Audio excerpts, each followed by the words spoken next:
केंद्रीय मंत्री चिराग पासवान को लेकर इस वक्त की बिहार से एक बड़ी खबर सामने आ रही है। चिराग पासवान को 50 सीट फिक्स हो गया है।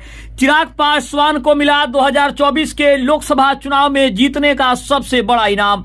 नमस्कार, आप देख रहे हैं आप तक न्यूज। आइए खबर को विस्तार से जानते हैं। उसके पहले चैनल पर नए हैं तो चैनल को सब्सक्राइब करना बिल्कुल ना भूलें। बता दें कि इस वक्त की बिहार से सबसे बड़ी और सबसे महत्वपूर्ण खबर सामने आ रही है। केंद्रीय मंत्री चिराग पासवान को 50 सीट देने की बड़ी बात कही जा रही है। एनडीए के तरफ से ये सीट दी जा सकती है। केंद्रीय मंत्री चिराग पासवान और उनकी पार्टी ने पहले से ही 50 से 60 सीटों का दावा किया था कि उनकी एनडीए से 50 सीटों पर बातचीत चल रही है और कौन से विधानसभा क्षेत्र से किस प्रत्याशी को मैदान में उतारा जाएगा, इसकी भी चर्चा काफी समय से चल रही है। और जो बड़ी खबर आ रही है उसमें यह बताया जा रहा है कि चिराग पासवान की पार्टी ने एक बार फिर से 50 सीट की बड़ी मांग की है और कहा भी है कि अगर 50 सीट नहीं मिलता है तो पार्टी इसके ऊपर गंभीरता से विचार करेगी। चिराग पासवान को पूरी उम्मीद है कि एनडीए की तरफ से उन्हें 50 से कम सीट नहीं दी जाएगी। हालांकि अगर बात करें तो बीजेपी ज्यादा से ज्यादा सीटों पर बिहार में चुनाव लड़ना चाहती है, तो वहीं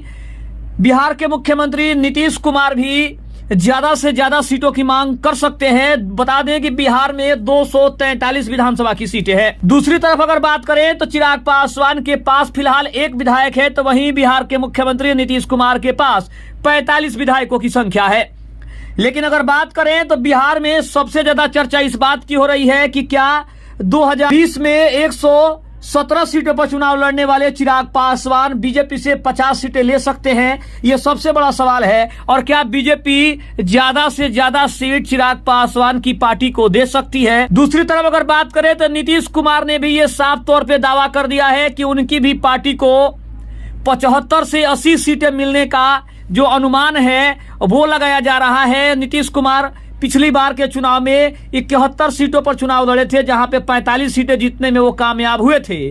तो अब पार्टी इस बात की ओर भी इशारा कर रही है कि उसे भी ज्यादा से ज्यादा सीटों की संख्या चाहिए। अब देखने वाली बात होगी कि अगर 50 सीट चिराग पासवान और 70 से 80 सीट अगर नीतीश कुमार ले लेते हैं तो क्या बाकी सहयोगियों को कितनी सीटें एनडीए की तरफ से मिल सकती है।